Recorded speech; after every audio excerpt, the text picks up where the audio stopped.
Yo, my peoples, what's up? My name is Jason. Thank you so much for joining me for another Dice Tower review.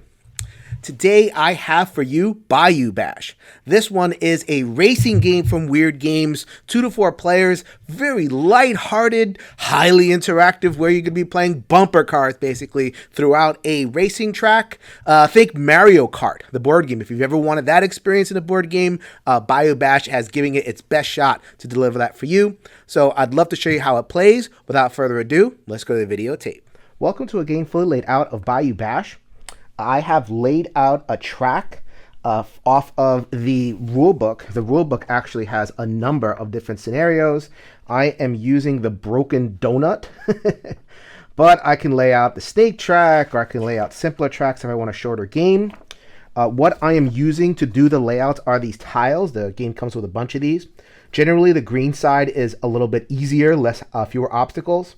And then the muddy orange side is going to have more obstacles. So you can mix and match depending on what kind of game you want to play. This is the starting area, and this is the finish area. You'll notice that there are a number of cubes around the board. As my racers have gone through the track, they have earned fans, and the fans are actually placed on the track. We're doing demolition derby over here. The fans are on the stands. They are full participants here. So along the way, they are placed depending on what the players do, and they can interact with the car. So I'll get to that in a second, because just because they're there doesn't mean I stay. And the win condition of the game is to finish, but to really have the most fans along the way. So finishing first does not guarantee winning. It really is about these fans that you see laid out across the track. At its heart, Bayou Bash is a dice rolling game. Dice will be determined by cards that will be drafted at the beginning of every turn. I'll get to the draft part in just a second, but in terms of the dice, there are 3 main dice. There is this D4 or D2, which is basically a coin, right? So this enables very careful movement. So if you notice, our first player over here is kind of stuck in the corner. They might want to draft the careful dice, or a couple of those, in order to dig themselves out. This is kind of a middle dice, and then this is the larger dice. So you can see 4s and 5s over there, so that enables a lot of movement, but you also see these lightning bolts, which are staggers. So the essence of the game is kind of reading your position and drafting cards depending on what you think you need. So if you want to just go really fast, give up a lot of ground, draft a lot of high dice.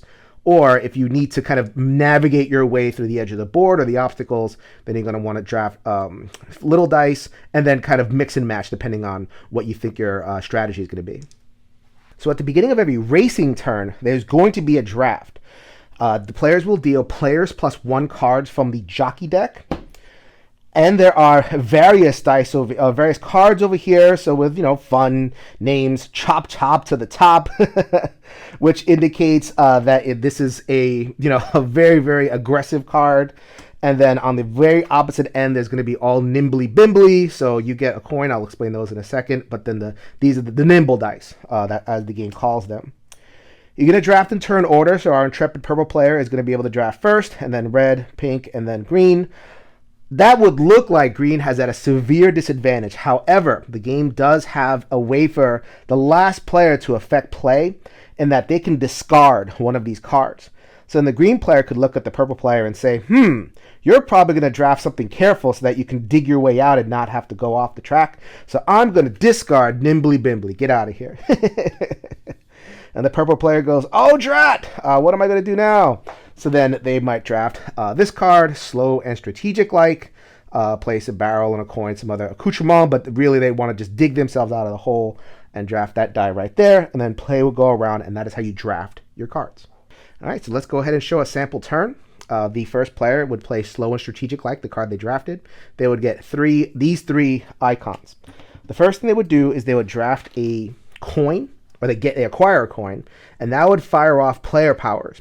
So then every player has a player card, and they're going to have a 0 cost, 1 cost, and 2 cost power they can do. So in this case, the pig would load up some coins and be able to ram a little bit more effectively. I'll get to ramming in a second, but every player is going to have those. So then I could bank this for later to get revenge on people that mess with me too much. Second thing that card provides is a barrel. Barrel is an obstacle, and they can be placed anywhere on the track.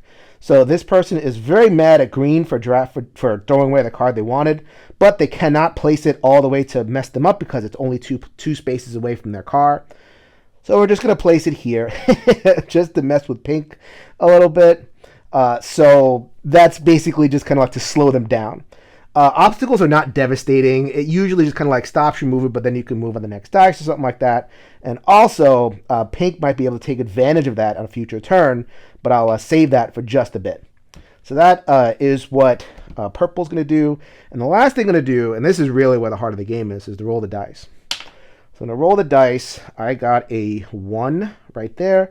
So then they would be able to choose which direction of forward movement. Clearly, I'm just going to be able to, or I'm just going to want to stay on the track, go this way. I'll explain going off the track in just a second.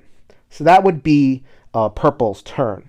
The next turn will be red, and they drafted much, much more aggressive dice. And they would roll them all at once. And they would decide which dice they want to use, just one at a time. So then I would roll all those dice right there. I got lots of 3s and a 4. So then I would be able to go forward, and I can pick which way I want to go. I can go this way or that way. If for whatever reason I wanted to ram this barrel over there, I could move this way and then shoot the barrel somewhere. But instead, I want to go forward. I want to ram this person by drafting this die over here. So I would go 3 spaces, or up to 3 spaces, move to ram them, basically put them wherever I want. And then the act of ramming will gain a fan at the end of the turn. So that is one of the main ways in which you gain fans is by ramming people. This is a demolition derby almost. You want to ram as many as possible so that you can collect some fans. At the end of the turn, this will be placed on the track. So at the end of the turn, they're going to collect these stagger tokens. Stagger tokens are bad. This person will be able to go pretty far. So I mean, if I use all the dice over here, I'll be able to kind of go pretty far. But at the end of the turn, because I rolled 3 lightning bolts, I would have 3 stagger tokens. The staggered dice would be kind of the car, representing the car moving forward uncontrollably at the end of the turn. You'd roll it depending on how many tokens you got, and then you would just go somewhere. So when I rolled here, it would move to the left 1. So let's say I was doing the stagger token here, it would move here 1. That's not so bad. I could keep on rolling, and maybe I might even make some progress. But there are dice like this one that would represent moving backwards. So you might hit a streak where you just roll backwards and roll badly, just all over the place. Kind of adds a little bit of a comedy element to the end of your turn. At the end of the round, the leader would get 2 fans to place anywhere around their car. So let's say red ended up the leader at the end of the round. They placed their fans. The thing about fans is they can be rammed. And if they are rammed, they are taken out. So you are going to think that you're scoring a lot of points. But then this person says, no, I'm going to go for your fans. And, go along that way. Ramming can also occur by knocking objects into things. There's all sorts of hijinks that can ensue in terms of the collisions and denying people points. They put their points down. They get their points taken away. All of that is going to happen. When ramming occurs in terms of knocking a car off, so let's say this green car just went off for whatever reason, they would put this knockout token on there and they would come back on the next turn. So getting knocked off the track isn't so bad, but you do lose a fan. So the game is so tight, and fans are so hard to stay on the board that losing fans is pretty devastating. So you want to try to avoid that as much as possible. In addition to all that, every single turn is going to have an event that presents a global rule for the round. So in this one, not enough mojo. After resolving one of your movement dice, the numerical value of it may also be used to move a fan. Woo! So then there's all sorts of ways, round by round, that the game will be affected as well. So you're going to go through all of those rounds, event phase, drafting, rolling, moving, all that good stuff. When anybody finishes, they're going to get 3 fans to distribute around the board. And once everybody finishes, you add up the number of fans, and it does not matter. As I said before, who finishes first in the finish line. You add up the number of fans around the track, and whoever has the most fans is the winner. So that was Bayou Bash at the table. Thematically, it does everything that you want a game like this to do, putting together all the thematic and the aesthetic and the product design elements. The track, you get the muddier track. You get different ways to put the board together. You get the player powers, which do a lot to kind of give you that sense of I'm not only my mischievous, I'm a certain kind of mischievous. Either I run faster, I bump harder, or whatever that is. So many things come together to bring that mischievous sense to the game, puts you really in that headspace. So the theme really lends itself to that. I think the one thing I would say is the game chose to put itself in the Bayou. And the Bayou is a real place full of real people. If you're going to use the Bayou, why not just, have a bunch of those real people in the game? I get why, in terms of using the goblin, the fantasy element to really hammer home that, mischievous ends. Goblins always mess with me and everything. But, just something to think about if you're using a real world place. Use the real world people. They can be as mischievous as anybody.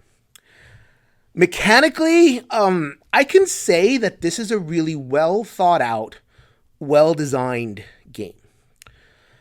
In the sense that a highly interactive game has a couple of pitfalls that it can fall into, which is especially that last player. That last player could really feel like hosed in a lot of cases. But the game does a lot to give the last player agency and make the last player feel that they are going to win because of the fans.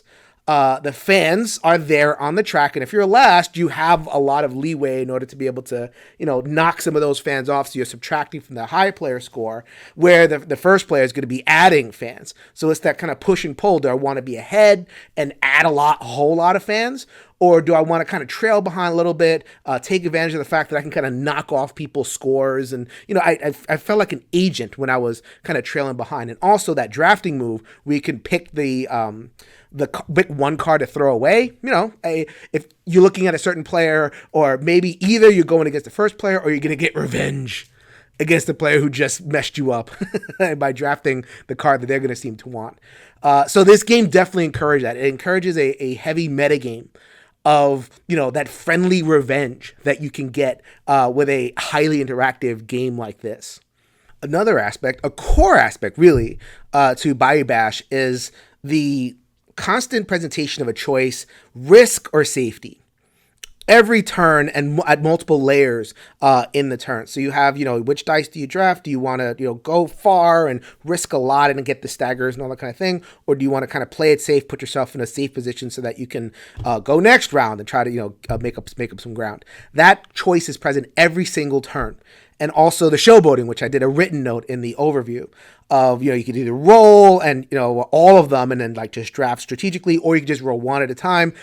Who knows what's going to happen? That's showboating. You get an extra reward from that. Those choices are very effective. And it's very important in a game like this to have a sense of agency, because at the end of the day, it's chaos, especially the higher player count. You could go and then you could literally just go grab a soda and come back, and your car will be a completely different spot because it's been bounced around and, it's on the other side of the track now. It's in water, it's in rocks or whatever it is. So that... And plus the dice themselves, that can leave you feeling that there's just luck and what am I really doing?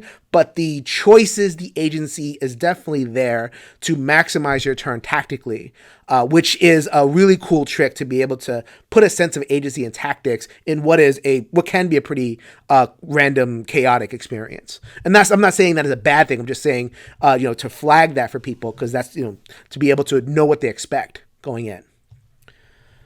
I think the difficulty I had with this game, and I admit that I'm more of a low player count, lower interaction person in general. I like to build. I like to, have kind of more stable experience.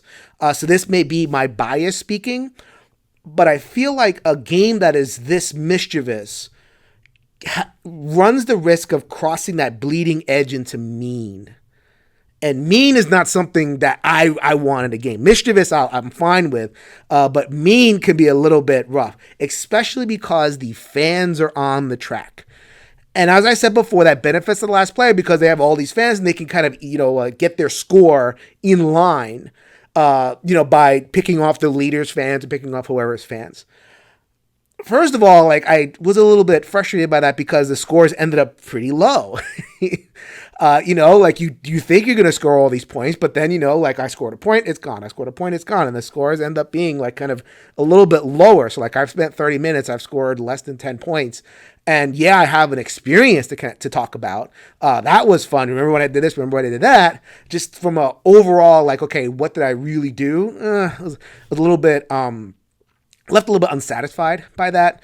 And the meanness of it in the sense of, okay, I'm scoring a bunch of points. Players can decide to just wipe all your points off the track. They just do it. And yes, it's determined by dice, but there's enough control on the board. So if players really wanted to just, for whatever reason, either meta or otherwise, to wipe somebody, just really knock off all their points and make 20 minutes of work just worthless, they kind of can.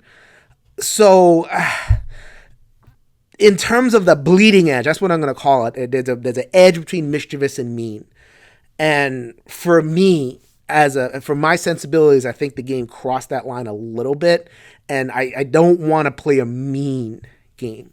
However, that might be your fun. That you might hear that and you might be like, yes, let me add them. Let me add a high interactive game. Let me play Mario Kart, the board game, crashing into people, getting points for crashing into people. I don't care how many points I score at the end of the game. I had fun and we have stories to tell off the game.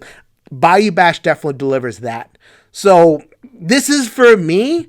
I can only give ratings for me. It's going to be a 6 out of 10 for my experience.